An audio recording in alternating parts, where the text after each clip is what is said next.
मैं कमरे की छोटी सी खिड़की के बाहर कमल के फूलों को देख रही थी। मेरा दिल चाहता था कि मैं इस कमरे से निकलूं और इस नज़ारे का हिस्सा बन जाऊं। ये खुशबू और नज़ारा मेरे दिल को अपनी ओर खींच रहा था। बचपन से मैं ये सब देखती और सुनती आई थी, लेकिन कभी इसका हिस्सा नहीं बन पाई। शायद मेरी किस्मत सिर्फ इस कमरे तक सीमित थी। मैं जब से होश में आई थी, यही सब कुछ देखा था, लेकिन इसके बावजूद भी मैं इन सब चीज़ों से बहुत दूर थी। इसकी वजह रेशमा बाई थी। रेशमा बाई इस कोठे की सबसे बड़ी मालकिन थी। उन्हीं के आदेश से यहाँ सब कुछ चलता था और वही तय करती थी कि कौन सी लड़की नाचेगी और कौन मर्दों का दिल बहलाएगी। जब मैं भी यहाँ लड़कियों को नाचते देखती, मुझे लगता कि मैं भी ये सब बहुत अच्छे से कर सकती हूँ। मैं सबसे सुंदर थी और मेरे अंदर वो सारी खूबियाँ थी जो यहाँ किसी और लड़की में नहीं थी। लेकिन न जाने क्यों रेशमा बाई ने मुझे दुनिया की नज़रों से छुपा रखा था। यहाँ आने वाले हर व्यक्ति को मेरी मौजूदगी की खबर तक नहीं थी। मैं देर तक इस मंजर को देखती रही और जब मेरी सहनशक्ति खत्म हो गई तो मैं अपने कमरे में वापस लौट आई। मेरा दिल बहुत तेजी से धड़क रहा था, जैसे मैंने खुद नाच लिया हो, जबकि मैंने कभी नाचना सीखा ही नहीं था। इस कोठे की सभी लड़कियों को नाचने की तालीम देने के लिए मास्टर साहेब आते थे, लेकिन रेशमा बाई ने मुझे कभी उनके पास जाने ही नहीं दिया। जब मैं नाचते नाचते थक गई तो मेरी आंखों में आंसू आ गए। मैं इस तन्हाई भरी जिंदगी से तंग आ चुकी थी। अब मेरा दिल चाहता था कि मैं खुद ही लोगों के बीच जाऊं और सबको बताऊं कि मैं भी यहाँ हूँ, लेकिन मुझे इसकी बिल्कुल भी इजाजत नहीं थी। मेरे कमरे का दरवाजा बाहर से बंद रहता था। थोड़ी देर के बाद दरवाजा खुला और रेशमा बाई अंदर आई। उन्होंने आते ही मेरे माथे को चूमा और बोली, कजरी आज तो बता दो, आखिर कितना इंतजार करवाओगी। मैंने नफरत से उनकी तरफ देखा और कहा, मुझे नहीं पता कि तुम क्या चाहती हो। मुझे कुछ भी नहीं पता। मेरे पास तुम्हें बताने के लिए कुछ भी नहीं है। मेरी सारी जिंदगी तुम्हारे सामने है, फिर भी तुम अपने सवालों से मुझे परेशान क्यों करती हो। मुझे बाहर जाना है, लोगों से मिलना है। कब तक मैं इस तरह की जिंदगी गुजारती रहूंगी। रेशमा बाई ने मेरे पैर पकड़ लिए और अपने आंचल में रखकर मेरे पैरों को सहलाने लगी। प्यार से कहने लगी, मैं तेरी बहुत खिदमत करूंगी, सारी जिंदगी तेरी गुलाम बनकर रहूंगी। बस तुझे एक बात पूछ रही हूँ, क्यों नहीं बताती। देख, तेरे पास वो ताकत है जिससे तू इस कोठे की मालकिन बन सकती है। मैं तो तेरे पैरों को धोकर पीने के लिए भी तैयार हूँ, लेकिन तुझे खुद पर रहम नहीं आता तो मैं क्या तुझ पर रहम खाऊं। मैंने गुस्से में अपने पैर उनके हाथों से छुड़वाए और कहा, मुझे कुछ नहीं मालूम। इतनी बार यही बात दोहरा रही हो। तुम बहरी हो या पागल हो, समझ नहीं आता तुम्हें। मेरी बात सुनकर रेशमा बाई ने एक अजीब नज़र मुझ पर डाली और बोली, तू भी अपनी माँ की तरह ही है। तेरी माँ भी यही राज अपने सीने में लेकर चली गई और तू भी नहीं बताना चाहती। मैं जानती हूँ तुझे सब कुछ मालूम है। तेरी माँ जाते जाते तुझे हर राज देकर गई है, इसीलिए भोली बनने की जरूरत नहीं। रेशमा बाई ने नफरत से मेरे चेहरे पर नजर डाली और कमरे से बाहर चली गई। मैं जानती थी कि वो 2 रातों तक नहीं लौटेगी और जब लौटेगी तो फिर वही सवाल पूछेगी। मैं 10 साल की थी जब मेरी माँ इस कोठे पर नाचते नाचते एक बीमारी का शिकार होकर मर गई थी, लेकिन वो मुझे कुछ भी नहीं बता कर गई थी, ना कोई राज ना कोई बात। मैं तो उससे आखिरी वक्त में बात भी नहीं कर पाई थी। लेकिन पता नहीं रेशमा बाई को किसने ये कह दिया कि मेरे पास कोई राज है। वो किस राज के बारे में पूछती थी, मुझे खुद भी नहीं पता था। मैं तंग आ चुकी थी और मैं एक बार फिर से उसी कमरे में अकेली रह गई थी जहां मेरी माँ ने आखिरी सांस ली थी। मुझे ये नहीं पता था कि मेरा बाप कौन था, लेकिन मेरी माँ एक बहुत ही नेक औरत थी। हालातों ने उसे यहाँ पहुँचाया था और उन हालातों से लड़ते लड़ते वो मौत के मुंह में जा पहुँची। जाते जाते वो मुझसे कह गई थी, ये गुनाहों भरी जिंदगी जो मैंने गुजारी है, मैं चाहती हूँ कि उसका साया भी तुम पर ना पड़े। जब तक मेरी माँ जिंदा थी उसने हर किसी से लड़कर मुझे इस कोठे की रंगीन दुनिया से बचा कर रखा। उस वक्त रेशमा बाई हमेशा मेरी माँ को डराती रहती थी और मुझे इस कोठे में धकेलने की कोशिश करती रहती थी। वो मेरी माँ से कहती, तेरी बेटी सोने की चिड़िया है और ये चिड़िया मुझे लाखों रुपए दिलाएगी। लेकिन मेरी माँ हर बार उसके सामने आकर खड़ी हो जाती और कहती, अगर मेरी बेटी को हाथ भी लगाया तो मैं तुम्हारी जान ले लूंगी। जिस दिन मेरी माँ की मौत हुई, मुझे ऐसा लगा जैसे मेरे सिर से आसमान छिन गया हो। मुझे डर लगने लगा था कि अब रेशमा बाई मेरे साथ क्या करेगी। मुझे यकीन था कि वो मेरे पास आएगी, मेरा हाथ पकड़कर मुझे कहीं बेच देगी। लेकिन मुझे हैरानी तब हुई जब रेशमा बाई ने ऐसा कुछ भी नहीं किया। माँ के जाने के बाद रेशमा बाई ने एक बार फिर मुझे इस कमरे से बाहर नहीं निकाला। वो तो किसी राज की खोज में लग गई थी जो मेरी माँ जानती थी और अब उसे लगता था कि अब वो राज मुझे पता है। अब माँ को मरे हुए 7 साल हो चुके थे और मैं 17 साल की हो रही थी। इन 7 सालों में कुछ भी नहीं बदला था, न मेरी तन्हाई, न रेशम बाई के सवाल। मैंने यहाँ से भागने की कोशिश की थी, लेकिन इस कोठे की ऊंची दीवारों को पार करना हमारे जैसी मासूम लड़कियों के बस की बात नहीं थी। यहाँ हर तरफ रेशमा बाई के आदमी तैनात थे, जो हम पर कड़ी नजर रखते थे। जब रेशमा बाई को पता चला कि मैं यहाँ से भागना चाहती हूँ, तो उसने मुझ पर और भी सख्त पहरेदारी बिठा दी। इसके बाद तो मेरा सांस लेना भी मुश्किल हो गया था। 2 दिन बाद रेशमा बाई कमरे में आई। उन्होंने मेरे पैरों को खुद पानी से धोया और फिर पैरों में पायल पहनाते हुए बोली, देखो तुम्हारे पैरों में कितनी चमक है। सोचो, अगर मैं तुम्हें घुंघरू बांधकर महफिल में नचाऊं, तो यहाँ आने वाला हर शख्स तुम्हारा दीवाना हो जाएगा। क्या तुम नहीं चाहती कि तुम्हारी भारी कीमत लगे, इस कोठे में तुम्हारी खास जगह हो और मेरे बाद तुम इस जगह की मालकिन बनो? मैंने अपनी बड़ी-बड़ी आंखों से उसे देखा। मुझे पता था कि अब उसकी अगली बात क्या होगी, और वही हुआ। रेशमा बाई ने फिर वही सवाल दोहराया, बस एक बार बता दो, तुम्हारी माँ ने तुम्हें मरने से पहले क्या बताया था? अब की बार तो मैंने रेशमा बाई के मुंह पर थूक दिया और कहा, नहीं मालूम मुझे कुछ भी, और अगर पता होता भी तो मैं तुम्हें कुछ ना बताती। पता नहीं क्यों मैं गुस्से में ऐसा कह गई थी, जिसकी वजह से वो भी बिगड़ गई थी। उसने मेरे मुंह पर 2 थप्पड़ मारे थे। मेरा सर जाकर टेबल के किनारे से टकराया।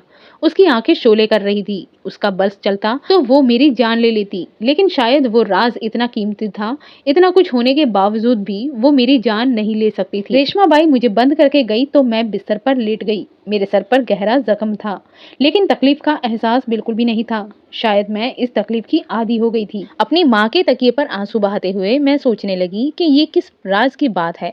ऐसा क्या पता था मेरी माँ को, जो रेशम बाई के लिए जानना इतना जरूरी है कि मैंने उसके मुंह पर थूक दिया, फिर भी उसने गला नहीं दबाया। यही सोचते सोचते मेरे सर में दर्द उठने लगा। अक्सर ही मेरे सर में दर्द होता था, लेकिन ये दर्द तो आज बढ़ता ही जा रहा था। शायद ये चोट का असर था जो टेबल से टकराने पर मेरे सर पर लगी थी। मेरी नजर जब अपने हाथों पर पड़ी तो देखा कि वो कांप रहे थे। शायद दर्द के असर से मैं अपने हाथों को मुट्ठी से भींच रही थी, और यही उसका नतीजा था। मैंने अपना सिर जोर जोर से तकिए पर मारना शुरू कर दिया, ताकि दर्द कुछ कम हो जाए। काफी देर गुजर गई थी, लेकिन दर्द था कि कम नहीं हो रहा था। फिर अचानक कमरे का दरवाजा खुलने की आवाज आई, तो मैं चौंक गई। ऐसा कभी हुआ नहीं था कि रेशम बाई एक ही रात में 2 बार मेरे कमरे में आए। कुछ देर पहले ही तो वो इतने गुस्से में बाहर गई थी। क्या सच में अब वो मेरी जान लेने आ गई थी? ये सोचकर मैं घबरा गई और मेरी नजरें दरवाजे पर टिक गई।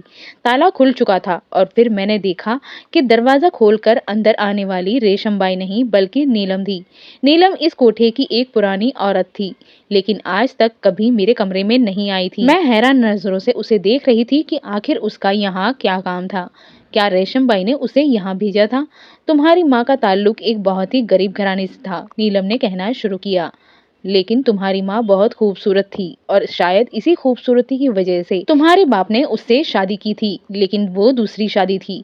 तुम्हारा बाप एक रईस आदमी था, जिसने अपने घर वालों से छुपकर तुम्हारी माँ से शादी की थी। फिर जब उसके घर वालों को पता चला कि उसने एक गरीब लड़की से शादी कर ली है, तो उन्होंने तुम्हारे बाप को मजबूर किया कि वो तुम्हारी माँ को छोड़ दे। तुम्हारा बाप अक्सर अपनी अय्याशी के लिए इस कोठे पर आता था। नीलम ने बात आगे बढ़ाई। तो जब उसे तुम्हारी माँ को छोड़ने को कहा गया, उसने सोचा कि क्यों ना इससे पैसे भी कमा लिए जाएं। उसे तुम्हारी माँ से मोहब्बत नहीं थी, वो तो बस अपनी जिस्म की आग को बुझाना चाहता था। इसीलिए उसने तुम्हारी माँ को तलाक दी और उसे यहाँ लाकर रेशम बाई के हवाले कर दिया। तुम्हारे बाप को ये भी नहीं मालूम था कि तुम्हारी माँ उस वक्त पेट से थी, और ये बात तुम्हारी माँ ने भी उससे छुपाई थी। जब तुम्हारी माँ यहाँ आई तो वो पूरी तरह टूट चुकी थी।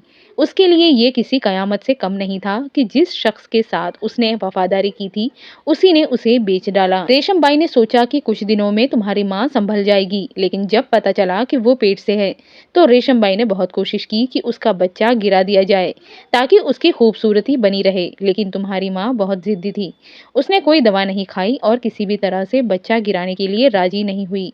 वो अक्सर अपने कमरे में रहती और जाने कौन कौन सी दवाइयाँ मांगती रहती। मेरी उससे गहरी दोस्ती हो गई थी, और मैं जान गई थी कि वो बहुत नेक औरत है। वो इस गंदगी से बाहर निकलना चाहती थी, लेकिन उसकी किस्मत ने उसे यहाँ ला पटका था। 9 महीने तक उसने किसी तरह अपने आप को संभाला, लेकिन जैसे ही तुम पैदा हुई, रेशमबाई ने उसे जबरदस्ती नाचने पर मजबूर कर दिया। तुम्हारी माँ बिस्तर पर तो नहीं जाती थी, लेकिन महफिलों में नाचने के लिए मजबूर थी। अगर वो नाचती नहीं, तो रेशमबाई तुम्हारे लिए दूध का इंतजाम नहीं करती और तुम भूख से मर जाती। तुम्हारी माँ ने तुम्हारे लिए अपने आप को कुर्बान कर दिया। दिन गुजरते गए, तुम बड़ी होने लगी। फिर पता चला कि तुम्हारी माँ को एड्स हो गया है। ये बीमारी तुम्हारे बाप से आई थी। तुम्हारी माँ ने बहुत कोशिश की इसे छुपाने की, क्योंकि सब लोग उससे दूरी बनाने लगे। उसे महफिलों से बाहर कर दिया गया और किसी भी मर्द के साथ जाने के लिए मजबूर नहीं किया गया। वो हर वक्त अपने कमरे में बंद होकर भगवत गीता का पाठ किया करती थी। कोई भी तुम्हारी माँ पर जबरदस्ती करने की हिम्मत नहीं करता था। रेशमबाई खुद उससे मीलों दूर भागती थी। फिर एक दिन रेशमबाई को पता चला कि तुम्हारी माँ के पास वो राज है जिसकी वजह से इस कोठे को बहुत नुकसान हो रहा है। रेशमबाई ने कई बार तुम्हारी माँ से कहा कि वो राज उसे बता दे, लेकिन तुम्हारी माँ ने कभी जुबान नहीं खोली। यहाँ तक कि वो इस दुनिया से चली गई और जाते जाते वो राज मेरे हवाले कर गई थी। तुम्हारी माँ इतनी कमजोर हो चुकी थी कि वो तुम्हें कुछ नहीं बता पाई, लेकिन ये बात रेशमबाई को पता नहीं चल सकी। उसे यही लगा था कि तुम्हारी माँ ने मरने से पहले सारी हकीकत तुम्हें बता दी है।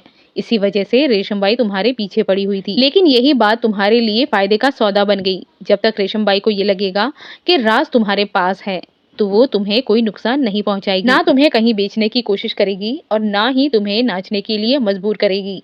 वो राज मेरे पास है, नीलम ने कहा, जिसके लिए तुम सालों से तड़प रही हो, जिसकी वजह से तुम इस कमरे में बंद हो और जिसके लिए रेशमबाई तुम्हारे पास आकर तुम्हारे पैर पकड़ने को तैयार हैं। ये सुनते ही मेरी आंखें हैरत से खुली की खुली रह गई। मैंने नीलम की ओर देखा और पूछा, ये क्या है? क्या ये वही राज है जिसके लिए रेशमबाई पागल हो रही है? और तुमने ये बात इतने सालों से मुझे क्यों नहीं बताई? नीलम मुस्कुराई और बोली, मैं सही वक्त आने का इंतजार कर रही थी और अब वो वक्त आ गया है, क्योंकि अब हमें इस राज का इस्तेमाल करना है। तुमने रेशमबाई के मुंह पर थूका है और ये बात उसे बर्दाश्त नहीं होगी। अब तक तो वो जैसे तैसे तुम्हें सहन कर रही थी, लेकिन अब वो तुमसे बदला जरूर लेगी। जितने गुस्से में वो तुम्हारे कमरे से निकली है, उसने ये तय कर लिया है कि वो तुम्हें नहीं छोड़ेगी। नीलम ने बताया कि इस कोठे में एक खुफिया रास्ता था जिससे उन लड़कियों की मदद की जाती थी जो यहाँ से भागना चाहती थीं, जिन्हें धोखे से यहाँ लाया गया था। ये रास्ता बहुत ही पुराना था और नक्शा भी बहुत पुराने जमाने का था, इसीलिए जगह जगह से मिटा हुआ था। तुम्हारी माँ को जब ये नक्शा भगवत गीता में से मिला, तो उसे उस वक्त उस नक्शे का मतलब नहीं पता था। वो जब तुम्हारी माँ ने ये नक्शा मुझे बताया, तो मैंने तुरंत पहचान लिया कि ये इसी हवेली का नक्शा है। हम दोनों ने मिलकर इस गुप्त रास्ते को ढूंढ निकाला। शायद ये रास्ता अब तक किसी के हाथ नहीं लगा था और तुम्हारी माँ को इस कामयाबी का रास्ता मिल गया था, लेकिन तुम्हारी माँ ने ये कामयाबी अपने लिए नहीं चुनी। वो उस वक्त की बात है जब इस कोठे पर बहुत सी लड़कियां आती थी जो यहाँ की जिंदगी से तंग थी और वापस जाना चाहती थीं। तुम्हारी माँ ने इस गुप्त रास्ते की मदद से उन्हें रातों रात यहाँ से भागने में उनकी मदद की और रेशमबाई को भनक तक नहीं लगी।